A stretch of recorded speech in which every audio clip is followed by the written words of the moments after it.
Okay, so we have our alkene there, over there. It's put one in. Then also, just to make sure that you have the names, or you can put one in. And I have C4H10 over there. C4H10 is formed when our alkene reacts with reacted X via reaction 1. C4H10, what is that? C4H10 is the general, is the molecular formula of an alkane there. So it means that we have 4 carbons, 1, 2, 3, 4 carbons saturated with hydrogens.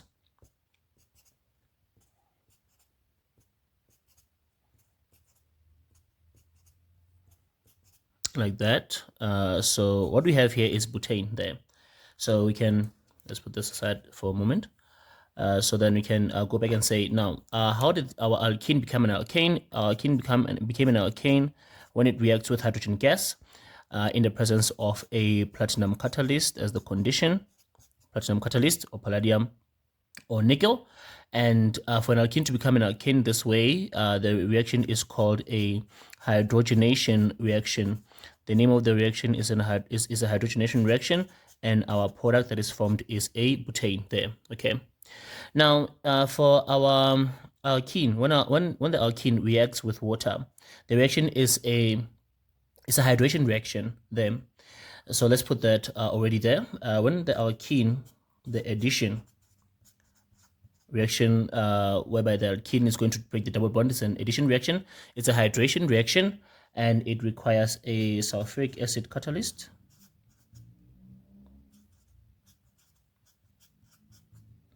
And the product that is going to be formed is an alcohol. So we are going to be breaking this double bond over here and putting a hydrogen and a hydroxyl on both of these carbons there. So now, where does the hydroxyl go, or where does the hydrogen go?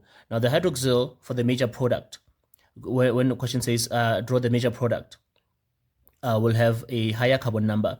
So when as you can see there, I have 1, 2, 3, 4 carbons there. So when the double bond breaks between these two carbons, I have spaces here. I have a space over here and over here as well there.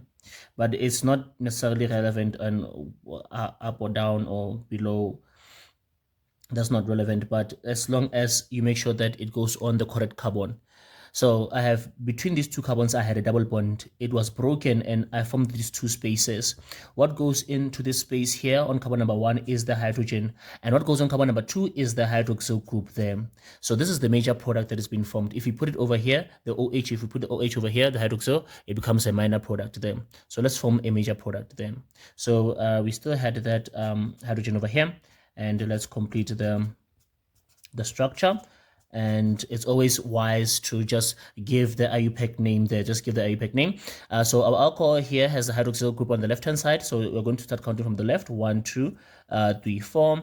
And 4 carbons means that it's a but. And then the suffix for an alcohol is anol. So it's going to be an on carbon number 2. And it's going to be butan 2-ol there. That's going to be our hydration reaction there. Okay. Now, when our alkene reacts with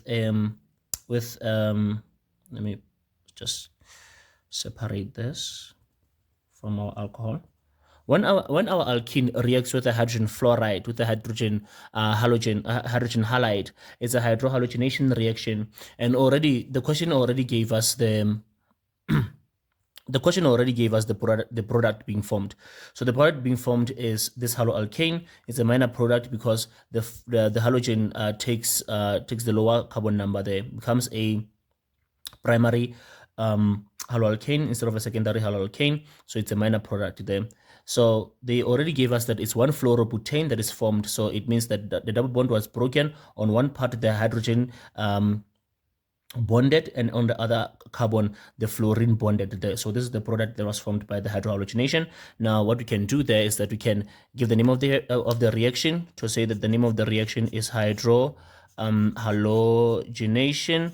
Hydrohalogenation requires a unreactive solvent as a condition, as well as no water. Let's put that down over here, as well as no water as the two conditions for the hydrohalogenation there. Okay. Now, Now our haloalkane reacts with a sodium hydroxide. Now what happens when it reacts with a sodium hydroxide? Let me write the sodium hydroxide in red. Okay. What happens to a haloalkane when it reacts with a sodium hydroxide? The hydroxyl is going to replace or substitute the fluorine there, the halogen. So we're going to be having 1, 2, 3, 4. The hydroxyl group there is going to be on the position where the fluorine was there. So it's going to replace the halogen, and then we are going to be getting an alcohol. In this case, it's a direct substitution there. We directly substitute there to get a primary alcohol. Our alcohol is 4 carbons. Its boot suffix is an on carbon number 1 all there. And this is a hydrolysis reaction there. Substitution is a hydrolysis substitution, and hydrolysis requires mild heat as well as a dilute strong base there. So that's what we have for our reactions there. And okay, now let's see what are the questions then. The questions are write down 4.1. Write down the type of reaction represented by reaction 1. Reaction 1 is a hydrogenation reaction whereby our alkene breaks a double bond by reacting with a hydrogen and to form an alkane. They form an alkene to an alkane. So we break the double bond and we bond hydrogen atoms there. Right. Reaction 2 is a hydration reaction. Hydration because our alkene reacts with water to form an alcohol by addition there. So it's a hydration reaction. Reaction 4 is a hydrolysis reaction whereby a haloalkane reacts with the sodium hydroxide there, and the hydroxyl group substitutes the halogen to form an alcohol. That is a hydrolysis reaction there.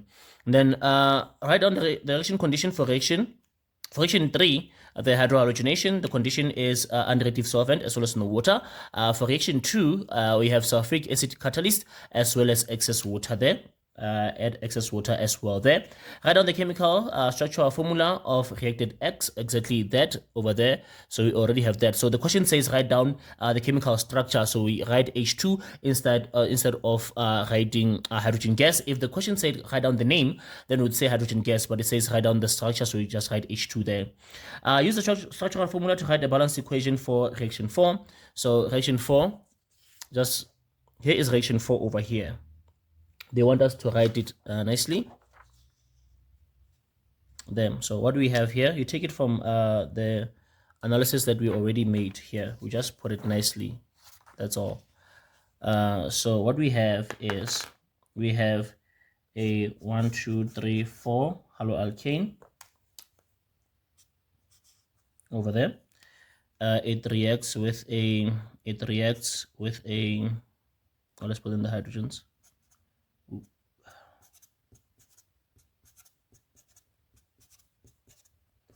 So we have this structure over here, our haloalkane. It reacts with a, say, sodium hydroxide.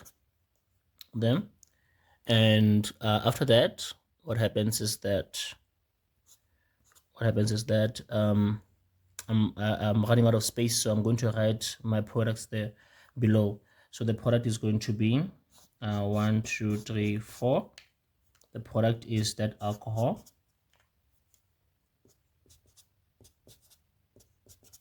The alcohol is formed by substitution there, but don't forget that the sodium then bonds with the fluorine there that was substituted there. So by all means try to write this straight going to the right there, whereby all this is here. Just don't have space for that, and that's 4 marks for doing that. And the last question here is write down the molecular formula combustion of butane there. Okay, so let's do that quickly. Butane combustion.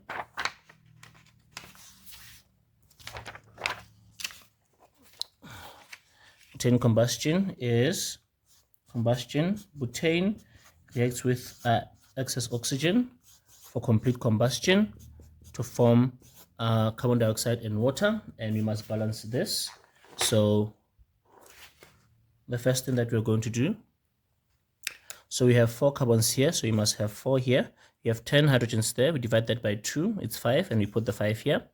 And then we have 4 multiplied by 2, 8 carbons, 8 oxygens here. 5 multiplied by 1, we have 5 oxygens over here, giving us a total oxygens of 13. We put that 13 over 2 over here. Then we multiply everything by 2. So here we have 2 multiplied by 1 is 2C4H10.